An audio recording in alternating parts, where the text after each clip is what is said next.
성령 하나님 나를 만지소서. 상하고 깨어져 지친 나를 새롭게 하소서. 찬양 드리고 가기 시작합니다. 성령 하나님 나를 만지소서. 상하고 깨어져 지친 나를 새롭게 하소서. 성령의 바람 시들은 내 영 살리소서. 성령 하나님 이 땅 고치소서. 죄악의 어둠 속 헤매는 우리 태워주소서.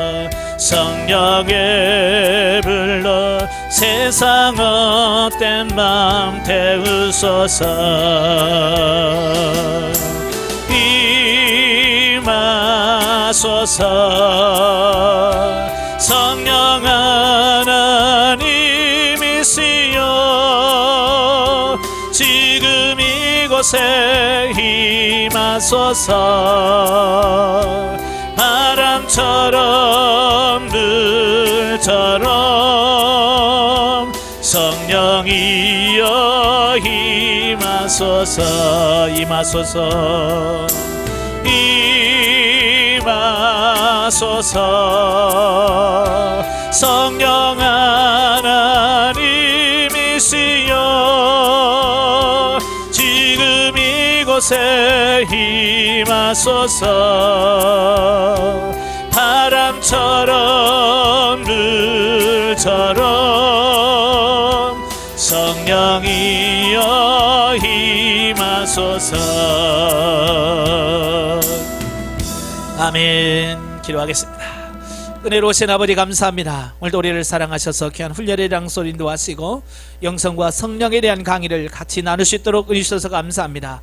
오늘도 말씀을 나눌 때 그 말씀들이 살아있는 말씀이요 생명의 말씀이 될 수 있도록 성령님 도와주옵소서.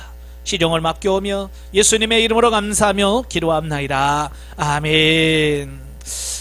우리가 지난 시간에는 우리가 영성의 필요성에 대한 부분과 영성과 인간에 대한 부분을 같이 나누었어요. 그래서 왜 우리가 영성훈련을 해야 되는지, 영성훈련은 다른 것이 아니라 바로 예수 그리스도를 닮아가는 거다라고 하는 말씀을 지난주에 말씀을 드렸고요. 자, 오늘은 제3장 19페이지입니다. 영성과 성령. 영성을 하다 보면 가장 중요한 게 뭐냐면 성령의 역사예요. 성령의 역사가 없이는 영성이 안 돼요. 이 시작부터 중간 과정 결과까지 모든 것이 성령이 아니면 이 영성이라고 하시 덧입혀질 수 없더라고 말이에요. 그러니까 앞으로 이제 성령이라고 하는 말을 많이 들으시게 될 거고요. 성령의 지도, 인도라는 말을 참 많이 들으실 거예요. 그만큼 중요하다 그 말이에요. 자, 그런데 그 성령님의 사역을 우리가 바르게 이해하려면 우리는 구속사적인 관점에서 이 성령을 이해를 해야 되는 거예요. 왜냐하면 구속사라고 하는 말은 인간의 타락 직후 성부 하나님은 인간의 구원 계획을 작정하시고 또 성자 예수님께서는 성부 하나님이 작정하신 계획에 따라 성육신하시어 십자가를 통해 구속을 성취하시면 성령 하나님께서 강림하셔서 성도 개개인에게 적용하여 완성시켜가는 역사를 말하기 때문이다. 지난주에도 제가 말씀을 드렸죠. 앞으로 이제 구속사라고 하는 말을 참 많이 듣게 될 거예요. 이 구속사라고 하는 말은 범죄한 인간, 타락한 인간, 죽을 수밖에 없는 인간을 하나님께서 구원해 가시는 역사를 말합니다. 그러니까 성경 전체가 뭐예요? 이 구속사예요. 자, 성부 하나님은 뭐 하셔요? 구속을 계획. 하나님은 구원을 계획하신단 말이에요. 그리고 성자 예수님은 구속을 성취하셔요. 그 다음에 성령님은 구속을 적용, 완성시키는 거예요. 이게 구속사예요. 이 구속사 속에서 성령의 역사를 우리가 인식을 해야 돼요. 그런데 이런 구속사를 이해하지 못하고 이 성령님을 보면 잘못되어진 성령님에 대해서 말씀할 수밖에 없어요. 그래서 저와 여러분들이 이 구속사 속에서 성령, 그러니까 구원해 가시는 역사 속에서 성령의 역사를 제대로 파악을 해야 돼요. 자, 이런 맥락에서 예수님은 성령님을 가리켜서 뭐라고 말해요? 보혜사다 라고 하는 말씀하잖아요. 이 보혜사라고 하는 말은 파라클레토스라는 말이에요. 이 곁에라고 하는 의미의 전치사 파라와 부르다라고 하는 뜻의 칼레오의 합성어지.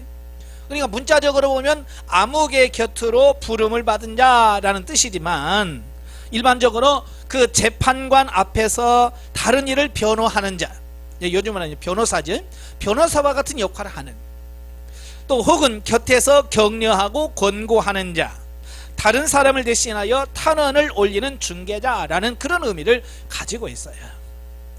자, 여러분, 내가 잘못했을 때 내가 직접 가서 용서해 주세요 라고 하는 말보다는 누군가 내 옆에서 아휴 용서해 줘, 잘못했다고 하잖아. 그러면 얼마나 편해요, 그죠? 내가 직접 가서 아이고 잘못했습니다 용서해 주세요 라고 하는 것보다 누군가 나를 대신해서 이야기해주고 그 화해를 해주는 중간 매개체가 있으면 얼마나 좋아요. 마찬가지로 성령님의 역사가 바로 그와 같다, 그 말이에요.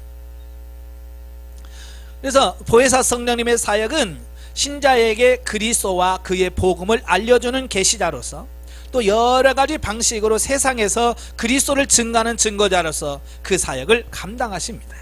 그리고 특히 성령님은 성도 안에 내주하심으로써 성도들과 함께 하시며 그리스도의 복음을 가르치시고 진리 가운데로 인도하시며 때로는 뜨거운 확신으로, 때로는 위로와 권면하심으로 도우신다. 그러니까 성령님의 역사는 아주 다양해요. 그러니까 성령님이 이런 것만 하신다라고 말할 수는 없어요. 너무 다양하시기 때문에. 자, 그래서 이제 결론부터 말하면 인간의 구원 사역에 있어서 성령님의 사역은 절대적이네. 이게 성령님의 사역이 없으면 우리가 구속사가 이루어질 수가 없어요. 그래서 예수님이 그러잖아요. 야, 다른 죄는 내가 용서가 받을 수 있지만 성령을 회방하는 죄는 사함을 받지 못한다. 왜냐하면 이 구속을 적용하시고 완성하신 분이 성령님인데, 그 성령님을 거부하면 더 이상 다른 방법이 없어요. 그래서 이 성령님을 온전히 신뢰하고 인내하고 바라보고 의지하는 그런 삶이 필요하다, 그 말입니다. 자, 그러면 이 성령님에 대한 약속이죠. 이제 성경에서 약속이 있어요. 그러니까 이 성령님이 이 땅에 오신다고 하는 것은 그냥 어느 날 갑자기 아무 예고도 없이 뚝 떨어진 게 아니란 말이에요. 이미 구약에서부터 오래전부터 예언되어져 왔고 약속되어져 왔다라는 거예요. 그래서 이제 성령님의 약속의 배경을 살펴보면 예레미야 선지자가 예레미야 31장 31절부터 34절에 보면 새 언약에 대해서 말씀을 합니다. 인문과정 20페이지입니다. 그 언약에 의해서 이스라엘 백성들에게 뭐라고 말씀하냐면, 내가 너희들의 남편이 되었어도 너희가 내 명령을 지키지 아니했다. 그래서 내가 새 언약을 베풀어 주는데 작은 자로부터 큰 자까지 나를 알게 만들어 주겠다라고 하는 약속이에요. 그러니까 이 새 언약이라고 하는 것은 옛 언약의 반대말이죠. 우리가 옛 언약이라고 하는 것은 모세를 통해서 주어진 언약을 옛 언약이라고 말해요. 그런데 사실 이 모세를 통해서 주어진 언약이 이스라엘 백성들의 불순종으로 인해서 뭐가 돼요? 이 지켜지지 않는 거예요. 그 언약이라고 하는 약속이라는 것을 지키자고 하는 거 아니에요, 그지? 근데 이스라엘 백성들이 범죄하고 타락함으로 말미암아서 그 약속을 안 지키는 거예요. 그래서 그 약속은 뭐예요? 의미가 없어지는 거예요. 그래서 하나님께서 내가 새 약속을 너에게 주겠다. 그 새 언약, 새 약속을 주는데 그 언약을 통해서 이제 작은 자로부터 큰 자까지 다 나를, 하나님을 알도록 만들어 주겠다라고 말씀합니다. 자, 거기서 말하는 그 새 언약이 나오죠. 새 언약은 두 가지 형태로 나타나요. 첫째는 뭐냐? 첫째는 예수 그리스도를 통해서, 그러니까 그리스도의 십자가를 통해서 이루어질 언약이에요. 이게 첫 번째고, 두 번째는 뭐냐? 이제 성령님을 통해서 이루어질 언약이에요. 즉 성부께서 교회 가신 구원을 성자 예수 그리스도를 통해서 성취하시고 보혜사 성령님을 통해서 적용 완성하겠다고 하는 그 약속이 바로 예레미야 선지자를 통해서 말씀하신 새 언약이다 라고 이렇게 말씀해 주고 있어요. 그러니까 때가 되면 그 언약을 이루시기 위해서 누가 오신다고요? 성령님이 오신다. 이 성령님이 오신다라고 약속해 주고 있어요. 그래서 그 약속대로 이제 성령께서 임하시죠. 자, 단원에서 우리가 이제 잘 기억해야 될 게 뭐냐면 이제 성령의 이중적 사역이라고 하는 말씀이에요. 여러분 중에서 성령의 이중적 사역이라는 말 들어보셨나요? 보통 못 들어요. 네, 그래서 처음 오신 분들은 아니 성령님이 두 분이신가? 성령님이 두 분 계시다는 얘기인가? 뭐 이렇게 오해를 할 수 있습니다만은 이게 그게 아니라 한 성령님이 우리를 구원하시는 데 있어서 두 가지로 이중적으로 사용하신다, 그 얘기예요. 그러니까 성령님의 이중적 사역이란 예수 그리스도를 통해서 성취되어진 하나님의 구속 사역을 성령님께서 성도 개개인에게 적용하시고 완성해 가시는 과정에서 자, 내 안에 내주하심을 통해서 이루실 구원 사역, 이걸 보통 이제 내적 사역이라고 해요. 성령님의 내적 사역. 그리고 은사를 통한 은사 사역, 이걸 외적 사역이라고 그래요. 그러니까 이 두 사역, 내적인 사역과 외적인 사역을 통해서 우리 성도들을 개개인을 변화훈련 성장 성숙히 하는 과정을 한 성령님이 하시는 일이지만 이 성령의 사역의 특성상 분리해서 이해할 필요성이 있다라고 하는 거예요. 자, 오늘날 많은 목회자들이 이 부분을 잘 이해를 못해요. 그래서 한쪽으로 치우치는 경향이 있다 그 말이에요. 자, 칼빈도 기독교 강요 1권 둘째 부분에서 이 성령을 통해서 이루어질 구속의 완성을 논술하면서 뭐라고 말씀하냐면, 이 구원의 적용은, 그러니까 성도 한 사람이 이제 구원받고 이제 구원받는 것을 보면, 첫째로 성령께서 신자 안에서 내적으로 역사하시는데 그 완성은 내세에 보게 된다라고 말씀을. 그러니까 구원은 성령께서 우리의 내적 이 영 안에서 죽은 영혼을 살리시죠. 소생하게 만드셔요. 이걸 중생, 거듭남이라고 말해요. 이 거듭나고 중생케 하시는데 그 완성은 어디에서 이루어지느냐? 내세. 구원의 완성은 어디서 이루어져요? 하나님의 나라에서 완성이 된다라고 말씀을 했어요. 이건 성령의 내적 사역을 말합니다. 성령의 내적 사역을 말해요. 자, 그리고 두 번째로, 그리고 외적 수단을 통하여 성령께서 이 공작을 완성하시어 그 목적을 달성하시게 된다고 말씀합니다. 자, 외적 수단이라고 하는 것은 뭡니까? 외적 사역, 성령의 외적 사역을 말해요. 다시 말하면 우리에게 은사와 능력을 부어주셔서 하나님의 말씀대로 살 수 있도록 만들어주시는 사역. 그러니까 이 칼빈도 이중적 사역이란 말은 사용하지 않았어요.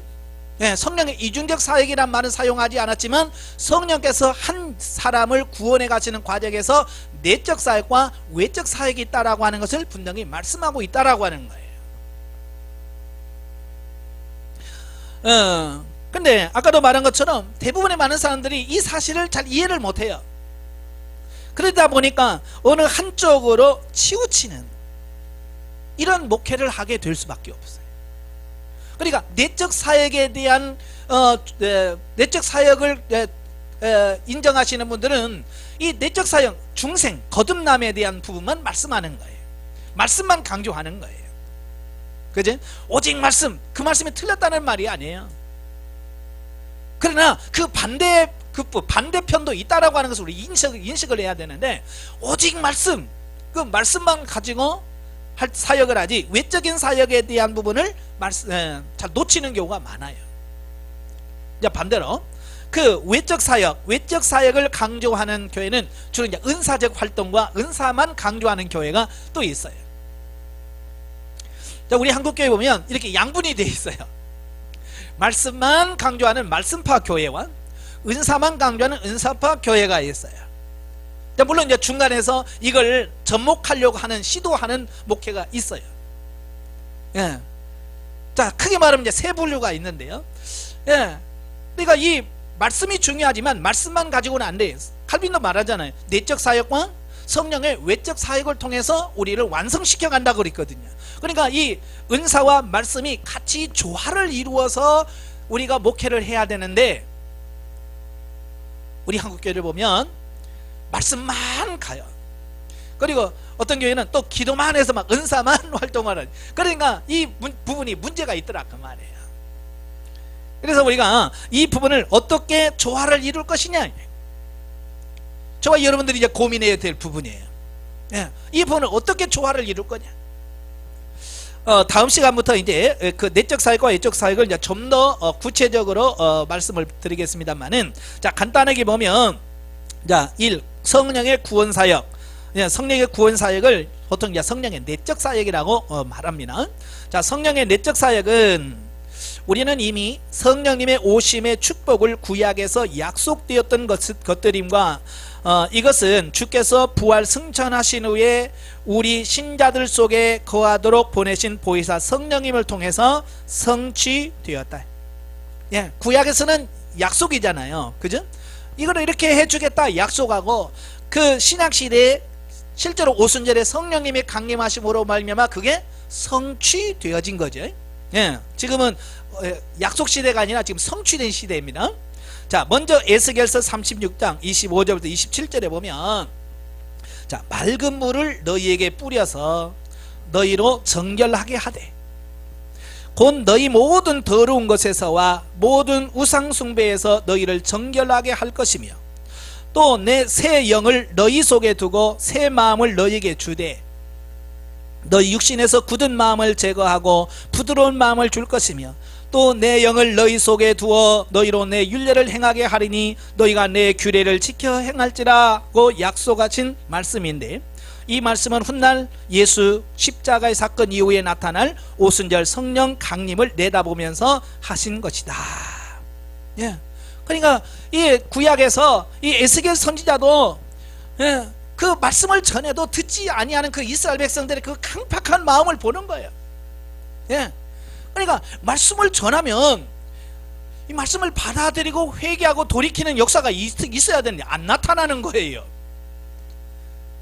그러면서 에스겔 선지자가 뭘 바라보냐, 아, 지금은 안 되는구나. 그러나 때가 되면 새 영을 주고 새 마음을 주고 성령께서 임재하시면 그때는 다 될 거라고 하는 거예요. 미래를 바라보면서 소망하는 거예요.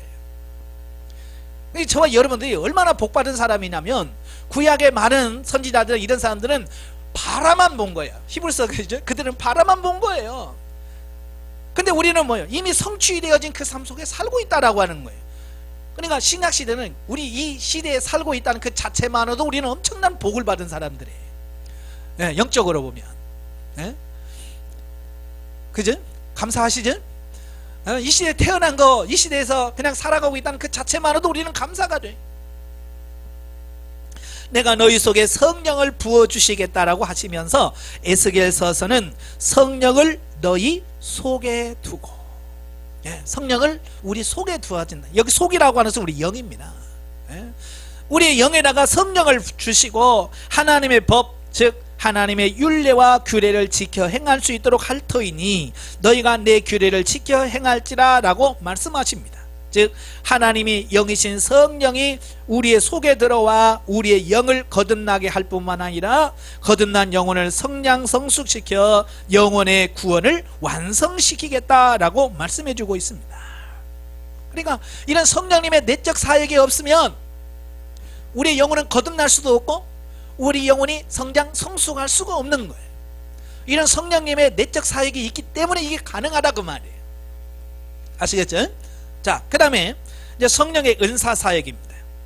이건 외적 사역이라고 그러죠.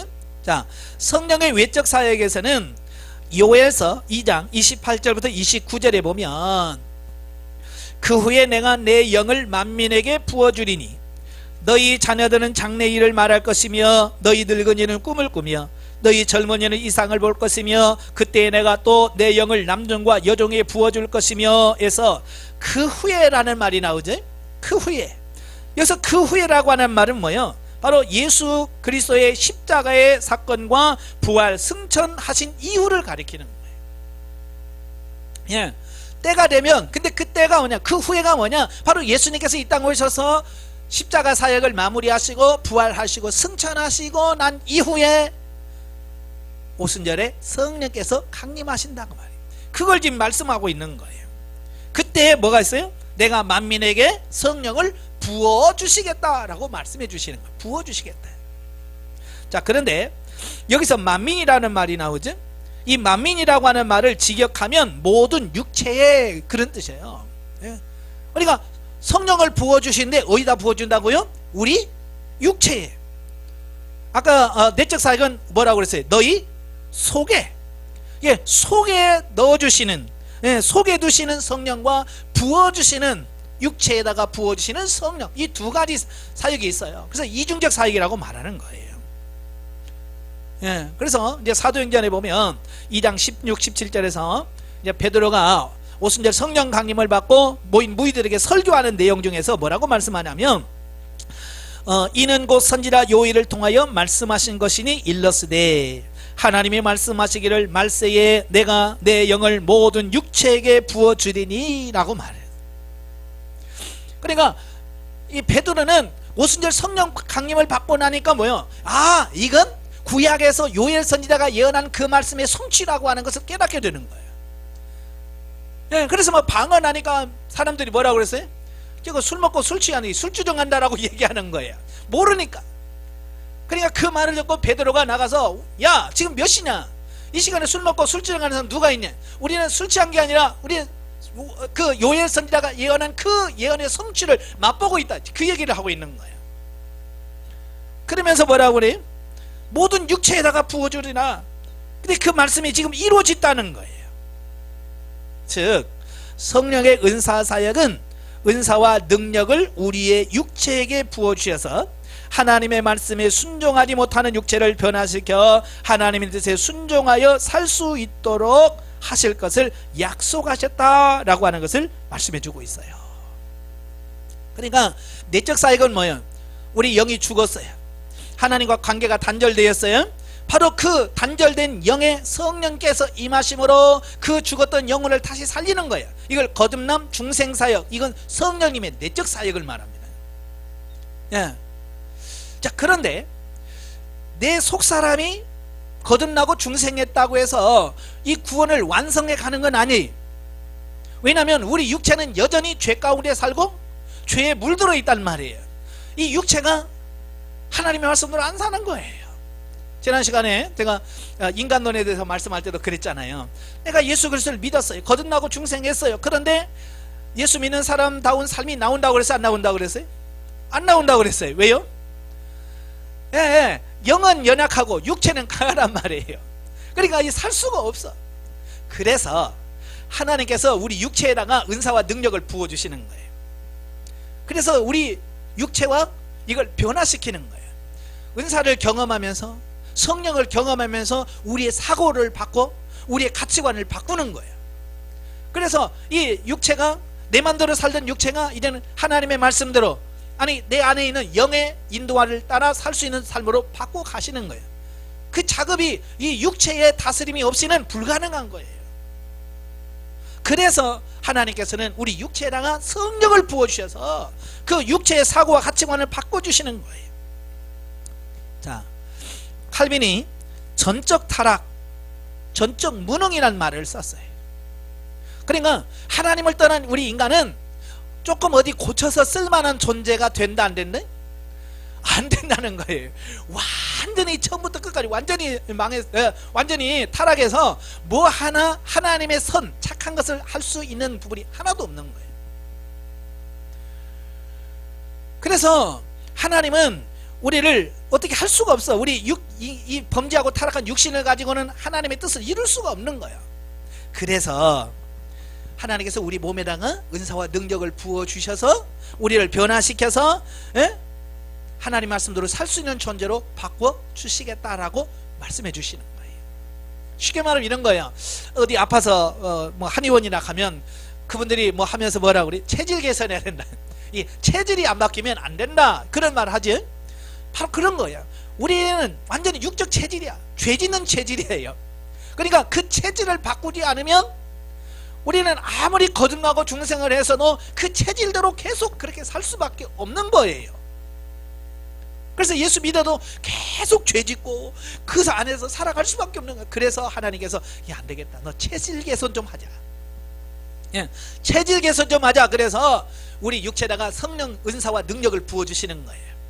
그래서 육체가 하나님을 경험하면서 정말 되네 하면서 이 체질이 조금씩 이제 영의 하나님 말씀에 순종하는 체질로 조금씩 바뀌어지게, 그래서 이제 하나님 말씀 살 수 있는 존재로 만들어 주겠다라고 약속하시는 거예요. 아시겠지? 그러니까 이 내적 사역과 예적 사역이 아주 조화롭게 형성이 되어야 우리가 바르게 신앙생활을 할 수 있어요. 변화될 수 있어요. 근데 이걸 모르는 채 뭐예요? 막 설교하면서 왜 안 변해? 그잖아요. 그지? 말씀을 들었으면 바뀌어야지. 근데 그 사람은 말씀은 알아듣지만 이 육체의 은사와 능력을 부어서 이 체질 개선이 안 되니까 성령 공부를 많이 하는데 변화가 없는 거예요. 그 사람은 얼마나 답답하겠어요. 보는 우리도 답답하지만 자기도 살고 싶은데 못 사는 자기 자신이 얼마나 답답하겠어요. 그러니까 그럴 때는 어떻게 해야 돼요? 우리 목사님들이 그들을 성령 충만 받게 하고 은혜 받게 하고 은사 받게 해서 그들의 사고 가치관 체질을 바꿀 수 있도록 도와주는 역할을 해야 돼. 근데 그 사역을 우리 목사님이 다 할 수 있느냐 이거예요. 나는 말씀만 전하면 돼, 그리고 설교만 하지 성령 충만하고 이건 뭐 안 하는 거야. 그러니까 성도들이 그 갈급한 거야. 그러니까 본교에서 충족을 못 되니까 그 부분을 채우기 위해서 어디로 다녀요?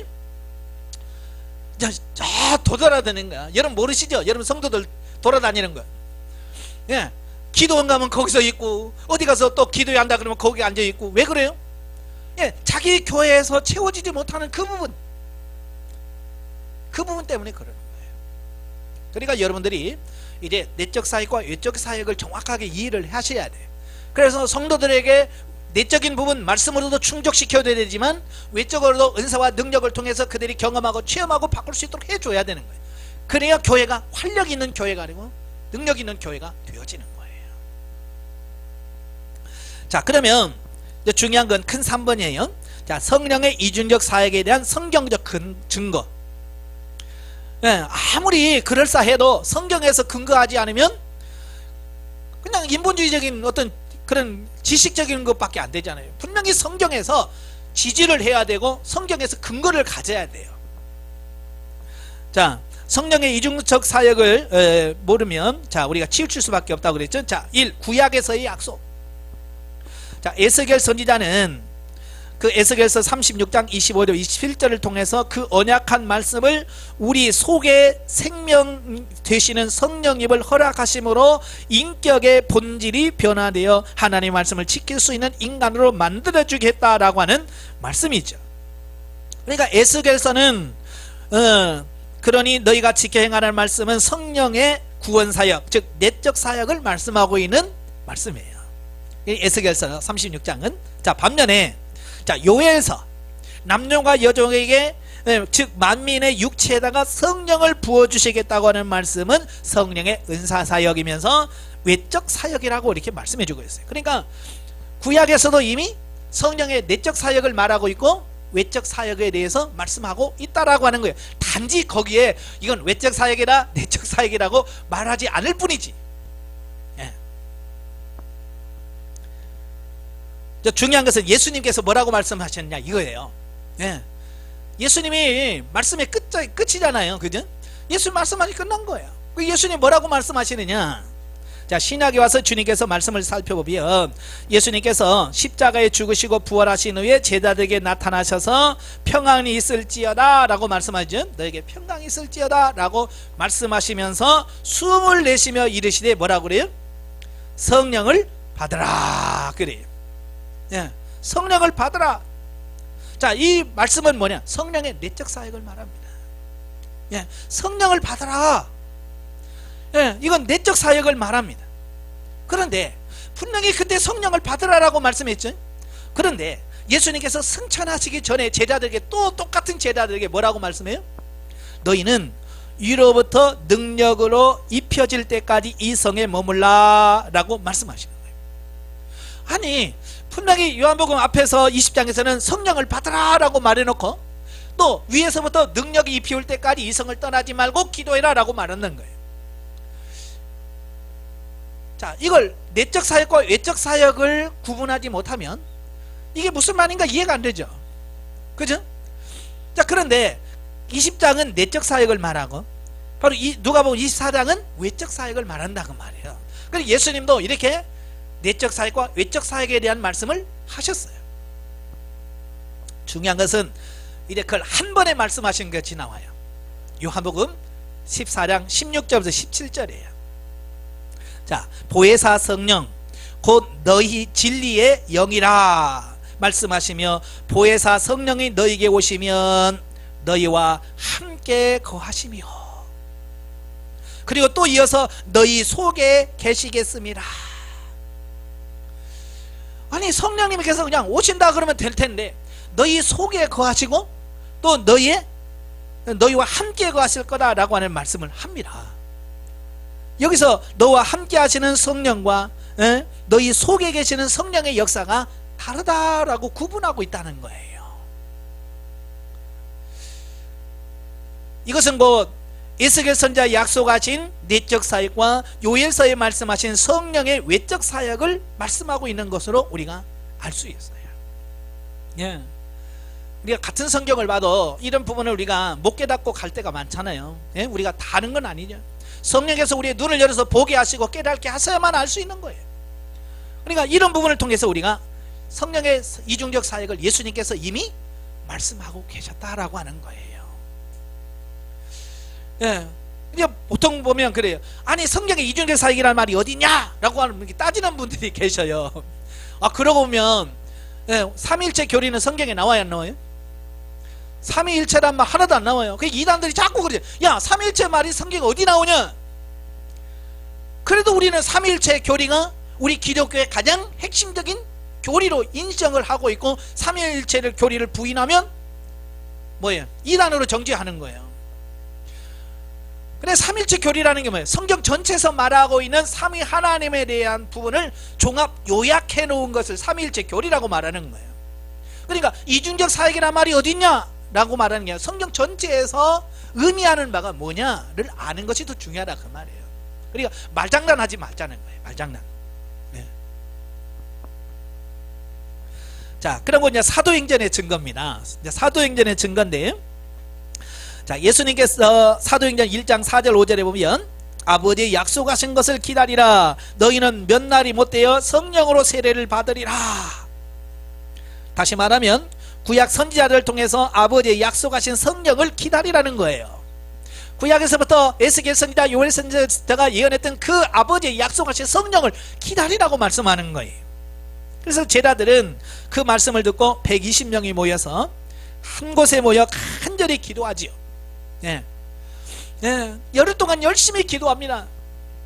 그때에 오순절날을 이를 때에 호련히 하늘로부터 급하고 강한 바람 같은 소리와 함께 저희가 앉은 온 집에 가득하며 불의 혀같이 갈라지는 것이 너희에게 보여 각 사람 위에 임하여 있더니 저희가 다 성령의 충만을 받고 성령의 말하게 하심을 따라 다른 방언으로 말하기를 시작하니라 라고 기록되어 있습니다.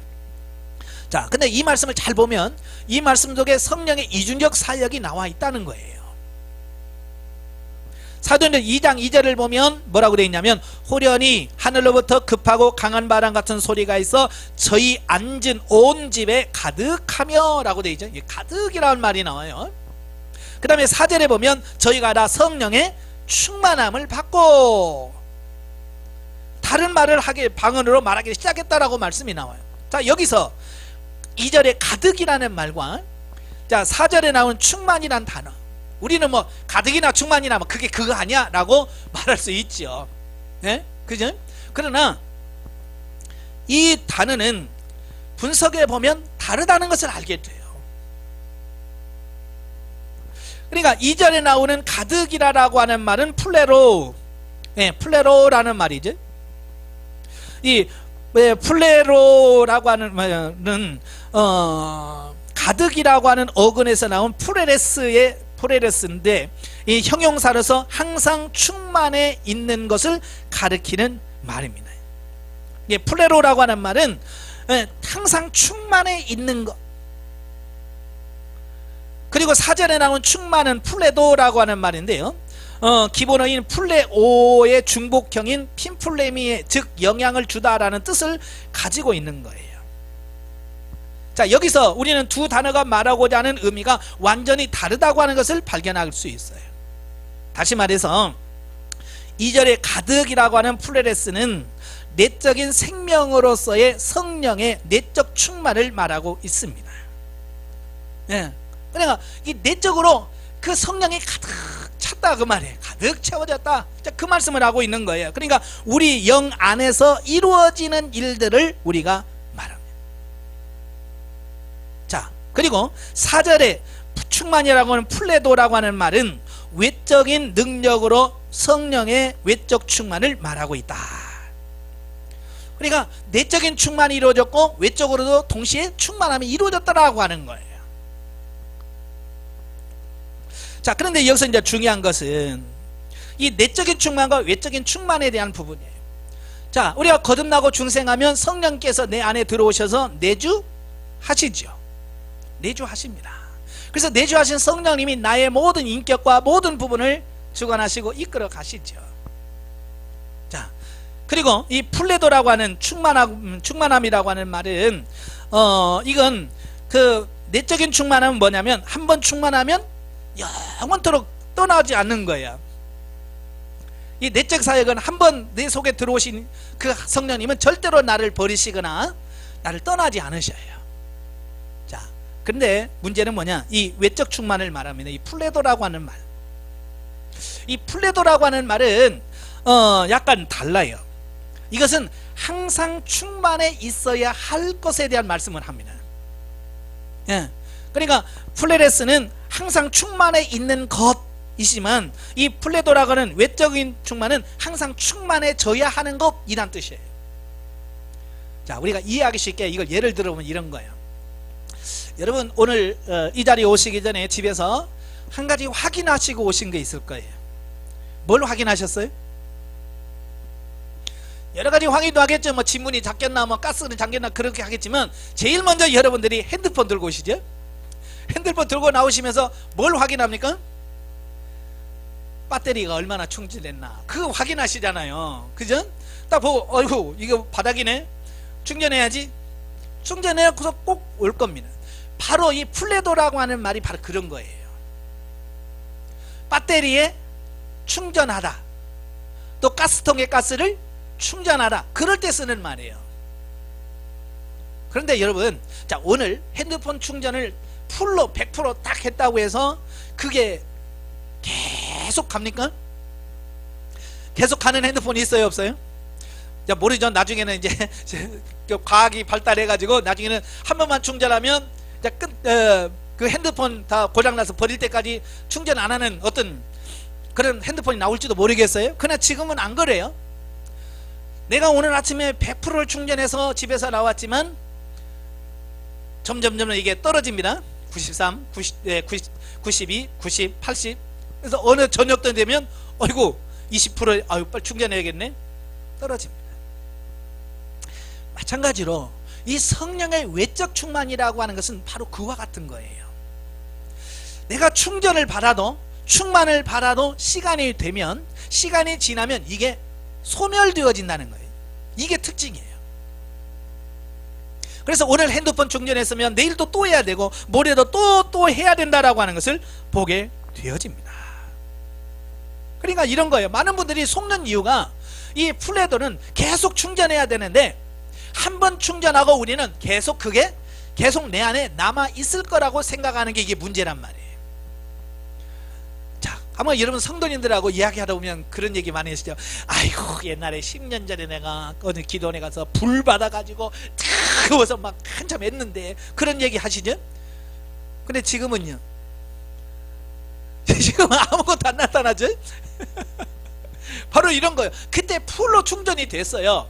그냥 풀로 충전하니까 그때는 방언도 나오고 예언도 터지고 심지어는 병자에게 소리를 지르면 치료가 되고 귀신을 쫓아내고 했어요. 그런데 그게 계속 유지가 되었더라면 지금까지 계속 그런 역사가 나타날 터인데 그때만 기도하고 그때는 잠깐 나타났죠. 근데 이제 기도 안 하죠. 충전 안 하죠. 그럼 이제 점점 그게 약해집니다. 그래서 이제는 뭐냐, 옛날 과거를 추억하면서 하는 거야. 아이고 옛날에 그때가 좋았지, 몇 년도에 어디 기도원에서 불 받을 때가 좋았지, 뭐 몇 년도에 어디 때가 좋았지, 그러고 사는 거예요. 지금은 바닥인지. 이 플레도가 계속 유지가 돼야 되는데 그게 아니에요. 제가 신학교 다닐 때 그 교수님이 그런 얘기 하더라고요. 우리 한국 사람들은 꼭 금불떼기 식으로 신앙생활 한대. 그게 무슨 말인가 했더니 이런 거예요. 금불떼기, 뭐 시골에 사신 분들 금불을 아시죠? 예, 저녁에 불 확 뗍니다. 그래서 방이 막 뜨끈뜨끈해요. 막 방자리 밑에가 탈 정도로 뜨겁죠.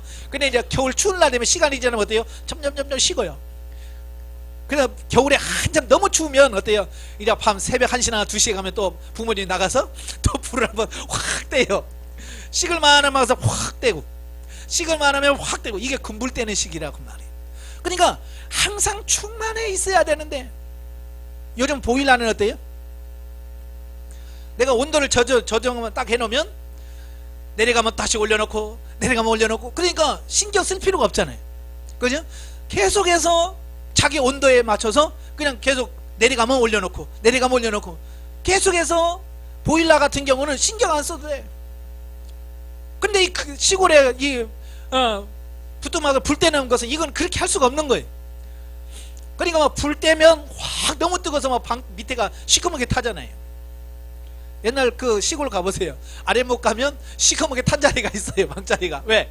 불을 너무 많이 떼면 이거 타가지고 시커매. 근데 그 시간이 지나면 또 냉랭해, 냉방된단 말이에요. 자, 그래서 오간단 말이에요. 바로 우리는 그런 식으로 지금 신앙생활에 있다 그 말이에요. 그래서 어때요? 성도들이 1년에 한 번이나 2번 정도 의무적으로 어디에 기도원에 가서 한 번씩 금불 확 떼고 오는 거예요. 그죠? 금불 확 떼고 와가지고 며칠은 삽니다. 근데 이제 그게 이제 불이 다 꺼지잖아요. 그러면 또 육신으로 살다가 아이고 죽겠다 그러면 또 한번 올라가서 불 한번 확 떼고 오고. 이제 그렇게 신앙생활 한다고 말이에요. 그건 아니라고 말이에요. 우리는 항상 충만해 있어야 되는데 꼭 금불 떼는 식으로 그렇게 충전한다고 말이에요. 그러니까 제대로 된 신앙생활을 할 수가 없다는 말이에요. 예. 그래서 충전이 되어야 전화도 쓸 수 있어요. 만약에 전화 충전 안 하고 계속 다니면 어느 순간에 보면 그냥 띵 꺼지죠. 예? 먹통이 돼요. 왜? 배터리가 이제 어느 수준 딱 해서 4%인가 5% 되면 그냥 자동적으로 꺼져버려요. 마찬가지로 오늘날도 목회자들이 그 성령의 이 충만함이 다 꺼졌는데도 불구하고 하는 거예요. 전화 통화도 안 되는 핸드폰 들고 다니는 것과 똑같은 거예요. 그래서 병자에게 손을 얹고 주님 치유해 주세요 라고 해도 먹통인데 뭐 치료가 되겠어요? 안 돼요. 아시겠지? 그래서 항상 충만해 있어야 되는 거예요. 항상. 그리고 이것은 또 한 가지는 뭐냐면 사역하면 할수록 더 빨리 이 소모가 되어진다는 특징이 있어요. 자, 같은 핸드폰도 마찬가지죠. 저는 뭐 한번 핸드폰 충전하면 하루 이틀을 가요. 근데 요즘 젊은 애들은요 아침에 풀 100% 충전하죠. 그리고 또 보조 배터리 6단 벽돌만한 것도 충전해가고 또 갑니다. 그런데도 모자란데 하루에. 우리 이해가 안 되죠? 우리가 이해를 안 돼요. 아니 그 핸드폰을 똑같은 핸드폰인데 우리는 남아 돌아가는데 하루 쓰고도 남는데 너는 왜 그 부족하냐? 그러니까 우리는 뭐요? 좌우 뭐 전화 걸고 받고 뭐 카톡하고 뭐 요 정도 쓰잖아요 핸드폰을. 그러니까 소모가 적어요 이게. 근데 애들은요 그냥 절철 타면 귀 꽂고 동영상 봅니다. 동영상 보는 거예요. 우리는 그러니까 하루 쭉 갈 수 있는 건데 동영상 보면 3시간 되면 이게 떨어져요. 그러니까 그게 안 되니까 보조 배터리를 끼워서 그걸 쓰는 거예요. 이게 무슨 말이냐면 많이 보면 볼수록 배터리가 빨리 닳아지는 거예요. 우리도 마찬가지. 사역을 많이 하면 할수록 이게 빨리빨리 소모된다는 거예요. 우리나라 많은 목회자들 탈진이라고 하죠. 영적 탈진. 예, 오늘 목사들은요 이 탈진 현상이 일어납니다. 왜 그럴까요? 충전하지 않고 계속 사역만 하는 거예요. 그러니까 어느 순간까지는 이게 돼요. 그런데 그 수준 이하 딱 내려가면요 핸드폰 뚜릉 꺼지듯이 이게 영적인 몸이 끊어져 버려요. 그래서 이 사역을 하시는 분들, 이 목회를 하시는 분들은 하지 않는 분보다 훨씬 더 많이 기도하셔서 충만히 채워지셔야 돼. 오늘 목회자들이 말이죠, 탈진하는 거예요. 평신도도 마찬가지지만, 그래서 주일날 예배 드리고 저녁에 들어가서 집에 가서 목회자들의 입에서 한숨 나고 아이고 힘들어 죽겠다고 이불 속에 쏙 들어가면 이건 탈진된 거예요, 영적으로. 내가 일을 많이 해서, 여러분보다 훨씬 더 많이 하는 사람도요, 하루 종일 교회에서 봉사하고 충성하고도요, 저녁에 거뜬해서 들어갑니다. 그 사람이 육신이 건강해서 그럴까요? 물론 육신적 건강 체질도 있겠지만 영적으로 충만한 사람은요, 하루 종일 사역을 하고도요, 넉넉히 들어가서 하루를 마무리합니다. 그러나 이 충전이 안 되면요, 그 주일 그 하루 봉사하고 하는데 이게 엄청나게 피곤한 거예요. 그러니까 목회가 뭐야, 이걸 언제 그만두나 그러면서 사는 거예요. 그러니 목회가 재미가 있어요? 없죠. 또 그렇게 사역을 하니 듣는 성도들이 뭔가 뭐 말씀을 통해서 뭐 은혜를 통해서 오는 게 있어야 되는데 맨날 맹탕이잖아요. 그죠? 말씀을 설교만 말씀만 하면 됩니까? 그 말씀 속에 성령의 역사가, 능력이 나가야 되거든요. 근데 내가 바닥인데 뭐가 나가겠어요? 마치 이런 거요, 애기가 배고파서 우는데 빈 젖꼭지, 젖도 안 나오는 젖꼭지 물려봐요.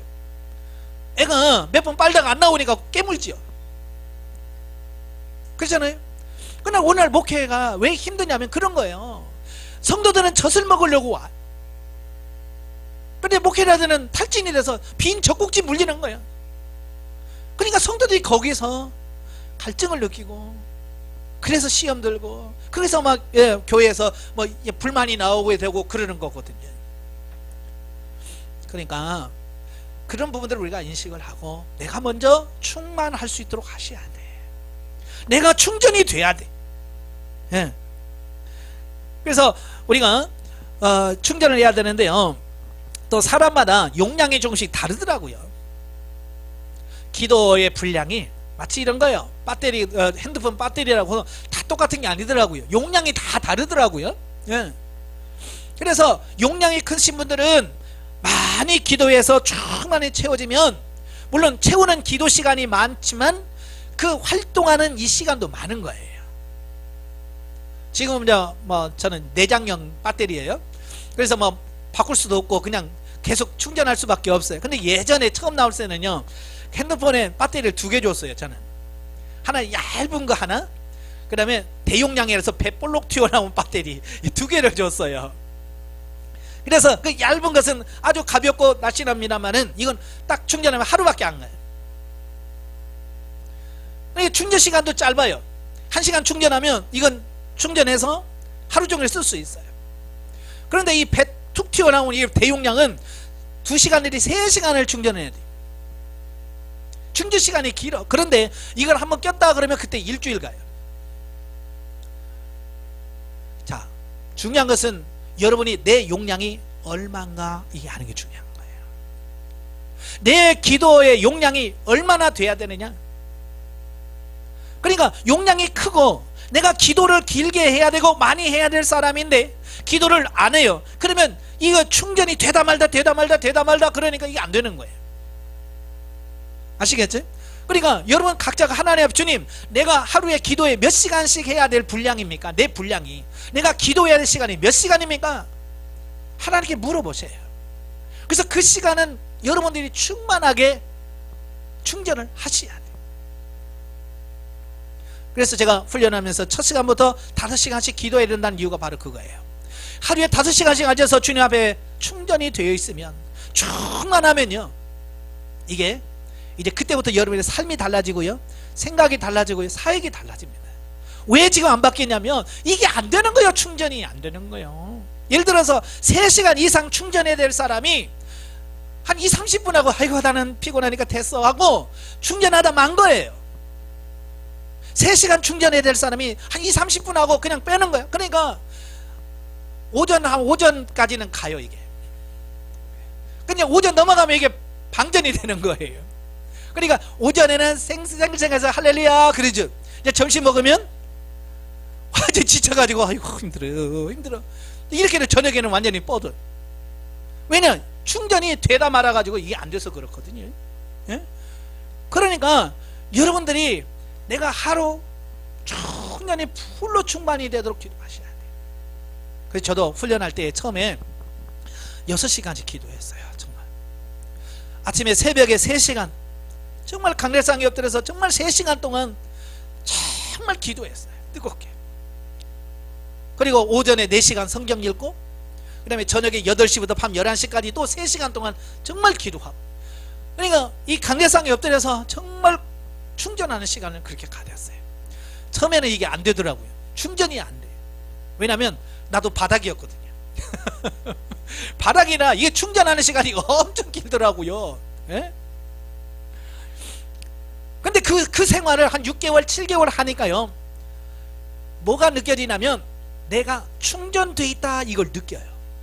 그 전에는요, 아무리 기도를 해도 이거 막 지금 밑 빠진 독에다 물 붓듯이요, 뭐 채워지는 느낌이 안 받아 이게. 근데 그게 한 6개월 7개월 가니까 뭔가 내 안에 채워지는 느낌을 받아. 그러면서 희한한 게 뭐냐면 배가 안 고픈 거예요. 제가요 예전에 목회하면서 주일 오전 설교하면요 제일 먼저 하는 소리가 뭐냐, 아이고 배고파 밥 줘. 제가 강대상에 설교 끝나고 내려오자마자 집사람한테 아이고 밥 줘, 배고파 죽겠네. 나는 그 이해를 못했어요. 나는 진짜 배고픈 줄 알았어요. 그런데요, 그게 기도가 채워지고 나서는요, 그 배고픈 줄을 잊어버려요. 배가 안 고파요. 오전에 그렇게 설교를 하고 예배를 드리고 나서는 배가 안 고파요. 든든한 거예요. 그러면서 이게 영적으로 조금 채워지니까 그거구나, 이걸 제가 느낄 수 있더라고요. 여러분 뭔가 허전하시죠? 뭔가 공허하시죠? 배고픈 거예요. 영이 배고픈 거예요. 바로 그걸 깨닫고요, 여러분 기도하십시오. 예, 남과 비교하지 마세요. 저 사람은 1시간밖에 안 하는데 나도 1시간 해야지. 아니에요. 그 사람은 1시간이 짜질지는 모르지만 나는 4시간일지 5시간일지 6시간일지 모르는 거예요. 그래서 여러분도 여러분 나름대로 하나님 앞에 기도하세요. 주님, 나는 몇 시간짜리예요? 나는 몇 시간 충전해야 됩니까? 묻고 주님 앞에 기도하시면서 충전해 가실 수 있기를 바랍니다. 예. 네 번째, 서신서에 나타난 사도들의 증거. 자, 바울이 고린도 교회에 편지를 하면서 고린도전서 12장 13절에서 성령으로 세례를 받아 한 몸이 되고 또 같은 성령으로 마시게 했다라고. 자, 여기서 성령을 마시는 물로 비유합니다. 그래서 마신다, 또 물로 비유해서 씻혔다라는 말씀을 합니다. 자, 여기서 성령을 마시는 것은 뭐예요? 성령의 내적 사역을 말합니다. 그리고 씻었다라고 하는 말은 뭐예요? 이 껍데기를 새롭게 변화시키는 성령님의 외적 사역을 의미하고 있는 거예요. 자, 그래서 내적 사역의 결과는 성령의 9가지 열매를 맺게 만들어요. 예. 그래서 외적 사역은 뭐냐? 성령의 9가지 은사가 충만하게 나타나게 해요. 그러니까 내적 사역으로 충만할 때 성령의 9가지 열매를 맺어요. 사랑이라고 화평, 오류, 자비, 충성, 이런 열매를 맺습니다. 그리고 이 외적 충만이 나타나면 9가지 은사가 나타나요.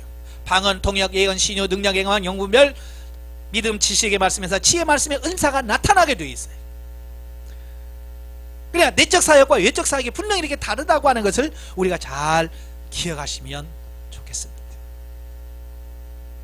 이어서 성령의 구원 사역과 은사 사역을 통해서 다시 한번 이 부분에서 다시 말씀을 드리겠습니다. 기도하겠습니다. 하나님 아버지, 감사합니다. 우리가 지금까지 신앙생활하면서도 우리가 내적 사역과 외적 사역이 있다는 사실을 몰랐습니다. 이제 새롭게 알아싸우니 우리가 영적으로, 내적으로, 외적으로 충만케 하셔서 주님의 일을 잘 감당해내는 주의 일꾼 되게 하옵소서. 예수님의 이름으로 감사하며 기도합나이다. 아멘. 하나님께 드립니다.